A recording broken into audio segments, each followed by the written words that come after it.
Good morning. Welcome, everyone. My thanks to Governor Healey, Secretary Hao, and Secretary Walsh for being here today. It is just truly an honor to welcome you here to Brigham and Women's Hospital.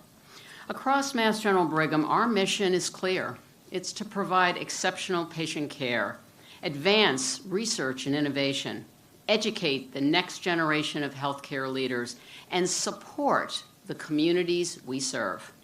Brigham and Women's Hospital has a long legacy of leadership in women's health, helping women live longer, healthier lives through cutting-edge research and clinical care. It is that research-infused clinical care that we are so proud of across all of Mass General Brigham. The Department of OBGYN here at the Brigham has been ranked as #1 in the country by U.S. News and World Report for the past 2 years. #1 in the country. It is an amazing achievement. We are so proud of the incredible work that goes on here every single day and the people who do it. I am so pleased that you are all able to experience the impact of our mission firsthand as you visited our neonatal ICU, our labor and delivery unit, and spoke with our world-class clinicians and researchers in women's health. It is work that the governor, I know you are committed to so much, and I want to acknowledge and applaud the deep commitment you have shown to life sciences and economic development through the Mass Leads Act, which will reinvest in the Massachusetts Life Science Center and launch a new phase of the Life Science Initiative. This really builds on the successes that the state has fostered with healthcare leaders over the past 15 years, including the incredible role that Massachusetts institutions played during the COVID-19 pandemic. I lived through it. You all lived through it. It was profound. It was impressive. We got it done. And that collaborative effort that we are celebrating every day to bring the ARPA-H Investor Catalyst Hub to Massachusetts, it succeeded. It was a triumph. And again, we are so proud to have been part of that. There are now several Mass General Brigham projects, including work by Dr. Jaffe, Dr. Spagnola of the Connor Center for Women's Health and Gender Biology have applied for ARPA-H funding, and we are so grateful for the administration's continued prioritization of research and innovation. It defines us, and as I mentioned earlier, it leads to that incredible care that is so informed by research and innovation, that so defines the importance of healthcare and its reputation across the country, based here in Massachusetts. So opportunities like this are critical for the future and the competitiveness of Massachusetts, so important for us as a state. Competitiveness, innovation, and equity are key themes in the governor's economic development bill. And these are the actual areas where Mass General Brigham makes significant contributions. They are part of our core mission. Thanks to our incredible teams of world-class clinicians and scientists delivering care and driving innovation. And that link between innovation and care is really what we are all about every day. It's also important to mention, and this is a fact, and I know you've heard it, but I like to keep emphasizing it. Mass General Brigham is the largest hospital system research enterprise in the U.S., with an annual research budget that exceeds $2.4 billion. And more than 300 health, biotech, and medical device companies were created from the people here at Mass General Brigham. It's just a profound tribute to all of you and the incredible support and linked vision of Mass General Brigham and the administration. We are also investing hundreds of millions of dollars to improve health in the communities we serve by providing accessible, equitable, and innovative community-based care. We know about our capacity challenges. We live them every single day. Access is so important. Access is also equity. 4 years ago, we launched a United Against Racism strategy designed to drive more equitable health care support the communities we serve, and create an inclusive workplace culture and environment free from racism. Our work to build more equitable patient care is focused on key conditions that contribute to premature death and inequities, and they include maternal fetal health, very much aligned with what we have seen today. We are determined to reduce disparities and drive more equitable care for mothers. These are data-driven decisions. These are broad programs working with, partnering with the communities we serve and the state and everyone around us. We are all in this together. So I want to thank our Mass General Brigham physicians, nurses, advanced practice providers, researchers, educators, caregivers, all of the staff for the work that goes on, the work that you all do every day, every minute in service to our patients and our missions. So again, welcome. Thank you all for being here today. And I am so pleased to now welcome to the podium Governor Maura Healey. Thank you.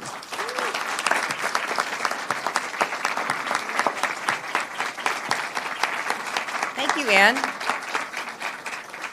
Thank you, Ann, and congratulations to you and the MGB team.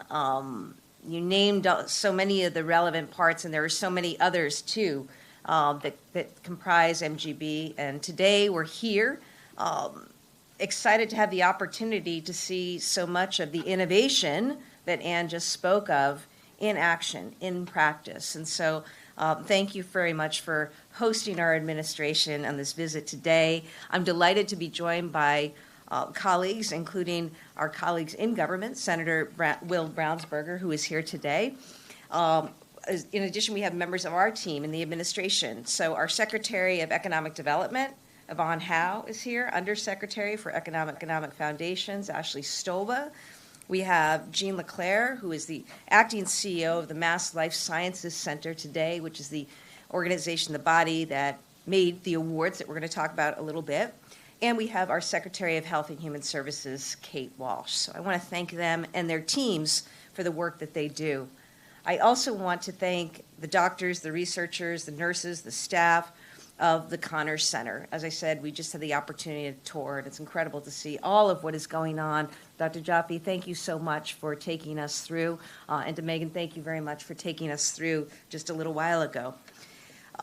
So we're here today to talk about one of the most fundamental core strengths of our state: innovation, research, and particularly when it comes to life sciences and healthcare. Our leadership in this space is unparalleled. We're the global hub of life sciences.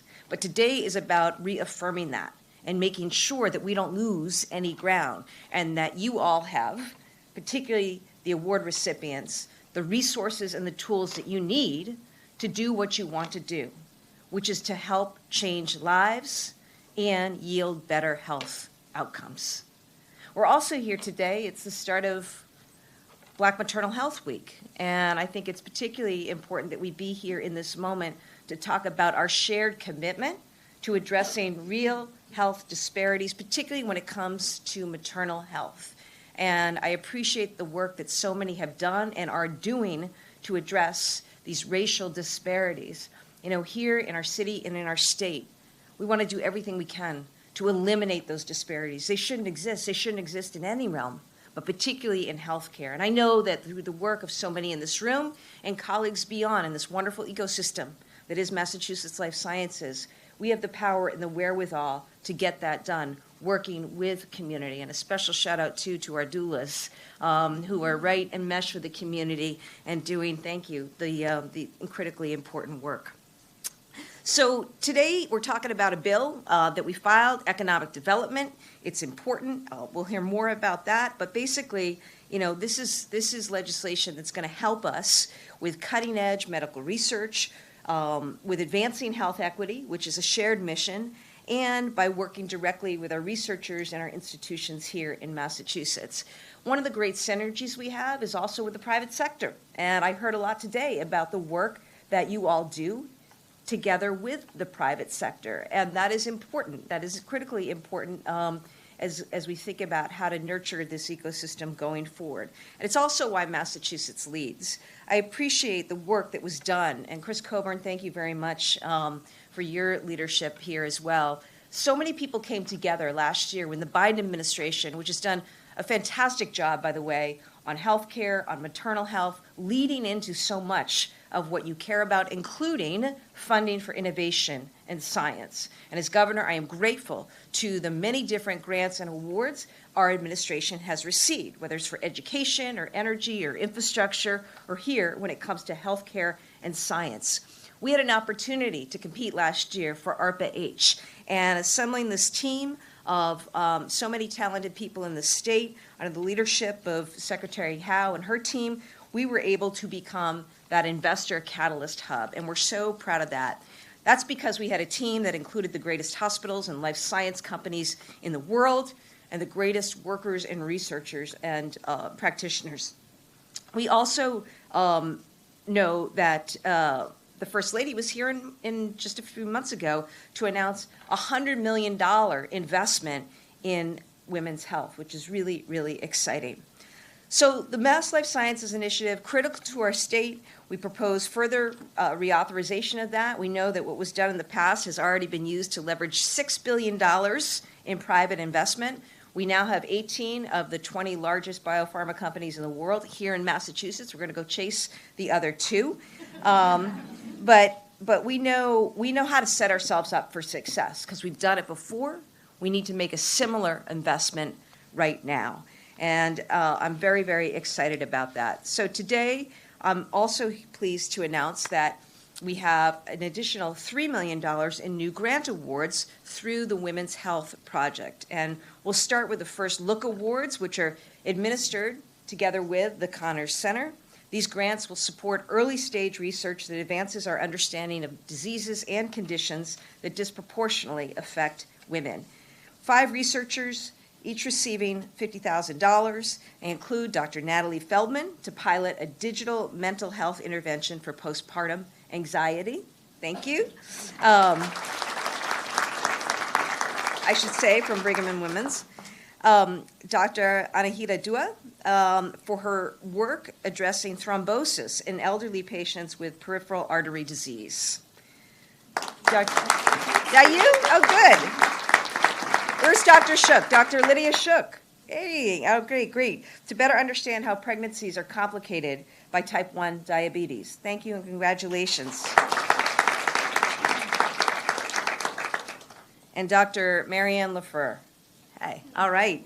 To develop molecular imaging for non-invasive diagnosis of endometriosis.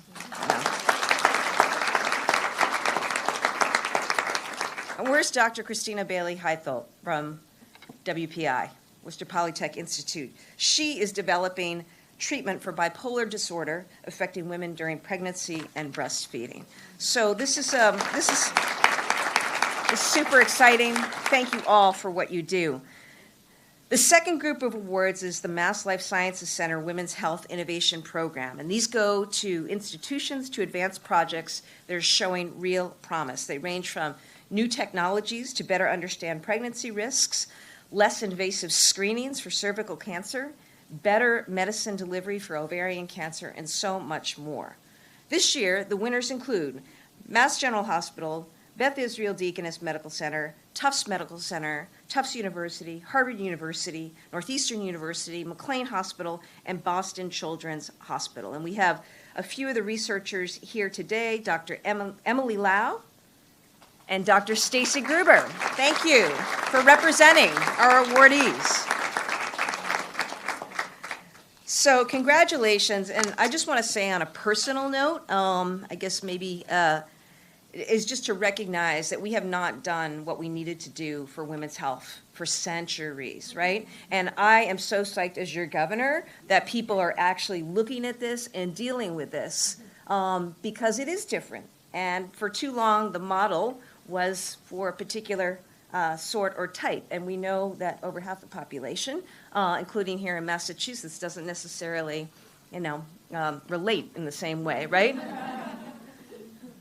Nor do the things that we're given, and treatments were administered and everything else. So it's just to say, I really appreciate the focus. You have the full support of our administration on this, not just for women's health, but also when it comes to addressing disparities that we see, particularly along racial lines, where there's so much more that we can do, that we're invested in doing as a team, working with great institutions like MGB and our wonderful healthcare partners all across the state. So thank you, and I hope it's never enough, but it's something, that money, right? I hope it shows to you, the value that we all place in all of you and the importance of the research that you do and our belief that we know it will change lives, and what a wonderful, wonderful thing. So thank you very much for that. And now I'd like to bring up our Secretary of Economic Development. This is the person in our state who's responsible for driving economic development and growth. And she's doing a fantastic job. We're leaning into a lot of different areas: applied AI, climate tech, really, really important, and life sciences. So I bring before you now Secretary Yvonne Hao. Thank you.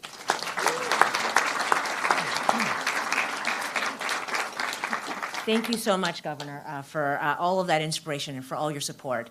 It is such an honor to be here with you all today. I talk a lot about what a privilege it is to be in this role, and most of all because we have such an awesome team here in Massachusetts. We have the best legislators with Senator Brownsberger and all of his colleagues.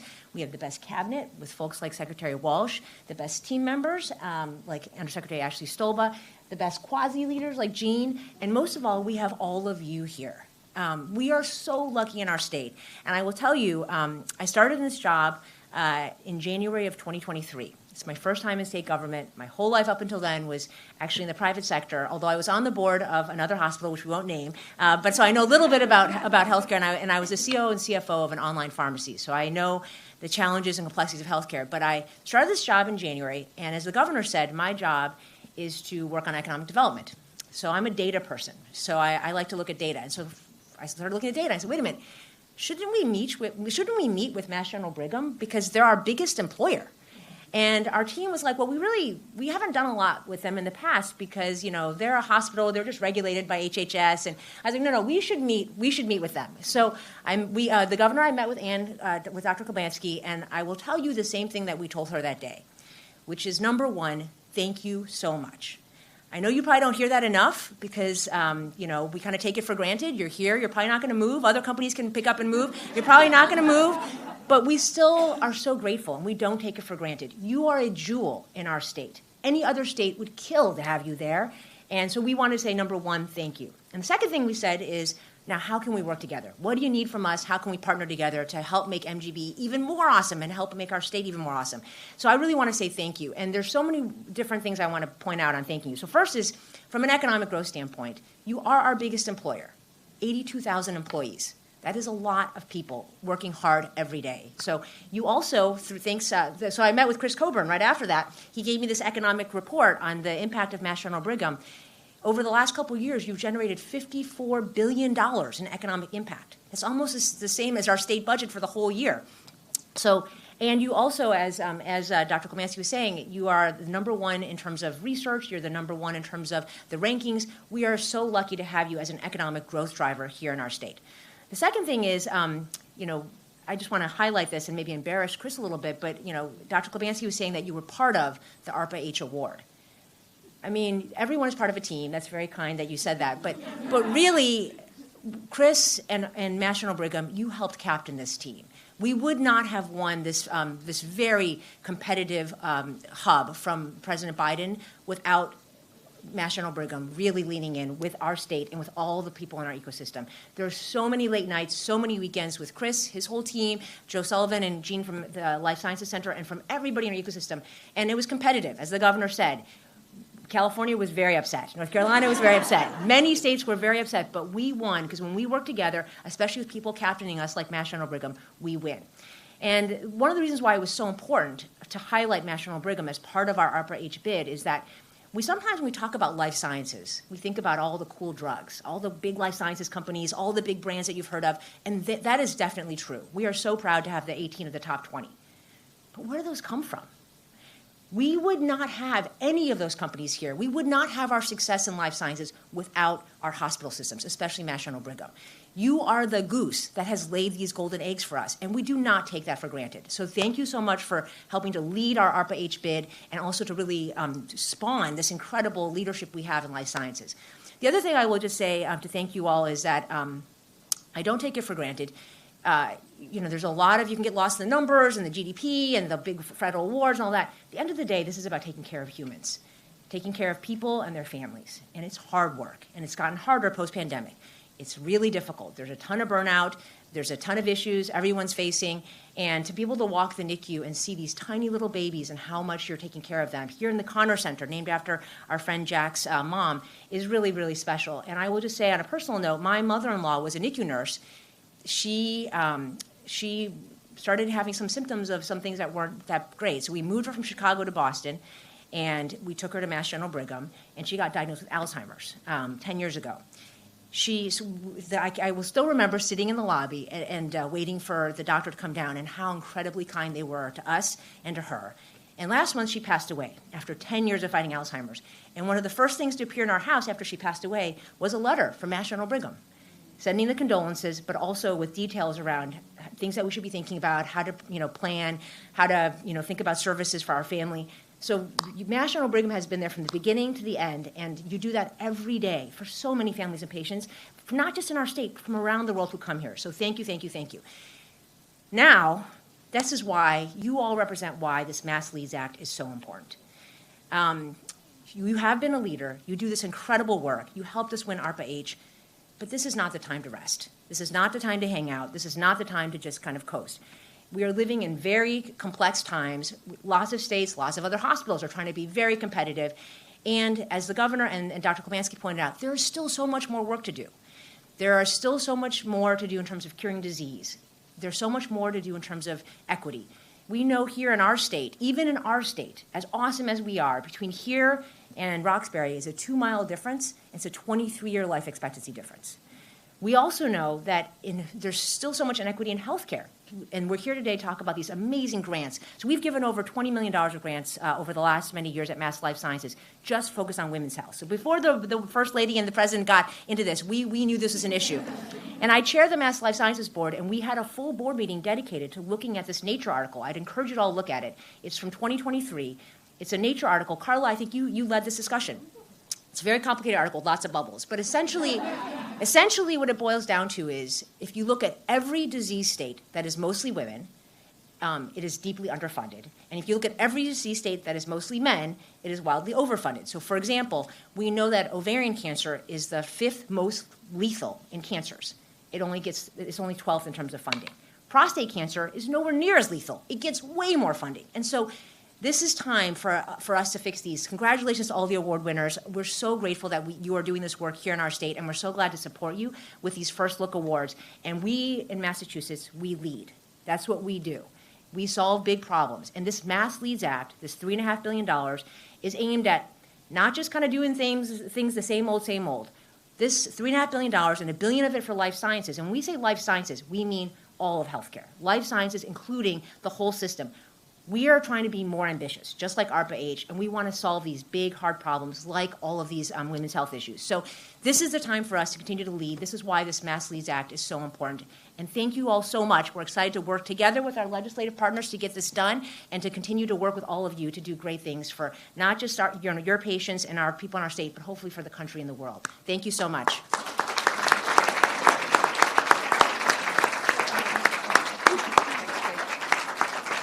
Thank you, Yvonne Secretary Hao. I'm just really grateful to be here, to have a chance to say a few words, and I'm really just delighted to be back at the Brigham, especially to celebrate the Connor Center for Women's Health. Long before it was popular, as you've heard, Brigham and Women's Hospital has been at the forefront of research, education, and comprehensive care and community-based care for women. I cannot emphasize enough how important these investments are to the Healey-Driscoll administration and to me as Secretary of Health and Human Services, especially as we think about our equity agenda. Before taking this job, I spent more years than I care to admit working in hospitals, even in this one. And I know firsthand that hospitals are much more than a place to receive care. Now, that's really important, and it's what brings everybody to work every day.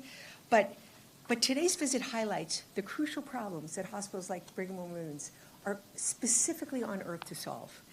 Hospital, you're not only a hospital, you're a research institution, you're a community partner, and you take care of people. And you drive the creation of new knowledge, which, as you heard, drives the economy. And that impact isn't just felt locally, it's felt worldwide. You know, there's been a lot of talk about health systems in our state recently, one in particular. We'll pass on that. But I think it can be really easy to lose sight of just how remarkable the healthcare ecosystem is in our state. We have the best talent in the world tackling some of the toughest challenges on earth right here at the Brigham, right across the river in Cambridge, and at world-class institutions all across our state. You guys have raised the bar, and other places are trying to get over that bar. And we have a lot to be proud of when it comes to health innovation. But all that said, the fact still stands that not everybody, even in our own state, even in this neighborhood, reap the benefit of all these advances. In the United States, you've heard it said many times that your zip code is more predictive of your health than your genetic code. Our state, for all of its accomplishments, still has profound gaps in health outcomes for people of color and low-income communities. That's not news to anyone in this room or anyone who works in healthcare. But I hope you come away from today with an understanding that with Governor Healey, Lieutenant Governor Driscoll, and our entire team, we are going to eradicate that difference. And our maternal health investments kind of lead the way. The Mass Leads Act is a great example. This is across our administration. You know, Governor Healey talks about us as Team Massachusetts, and we really do work as a team. That's why I'm here today supporting my teammates. And we'll continue to work across every sector until we achieve the health outcomes that everyone in Massachusetts wants for themselves or for their family. We have world-class leaders. We're an ARPA-H hub. And now we can ensure new chapters of health innovation that leave no patients behind. And now it's my great pleasure to turn things back to our governor, Governor Healey. Thank you.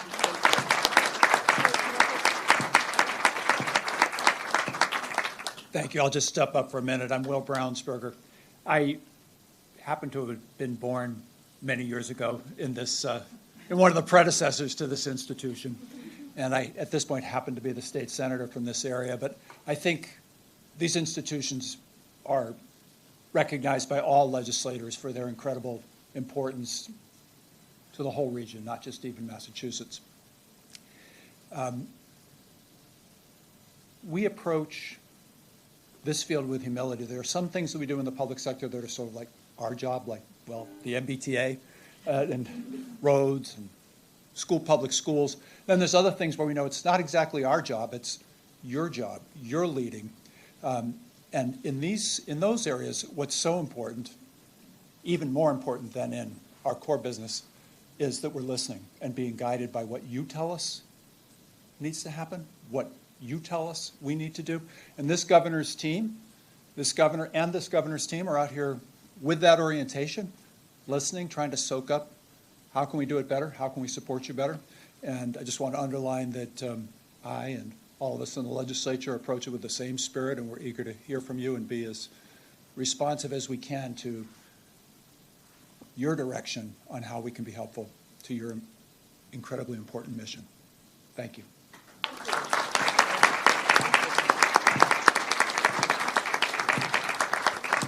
Great. Well, thank you, everybody. We're happy to take questions on topic. Otherwise, we're going to invite, we'll conclude, and I would love to get a picture with all of our award recipients and the team, okay? If you want to come forward. Thank you very much.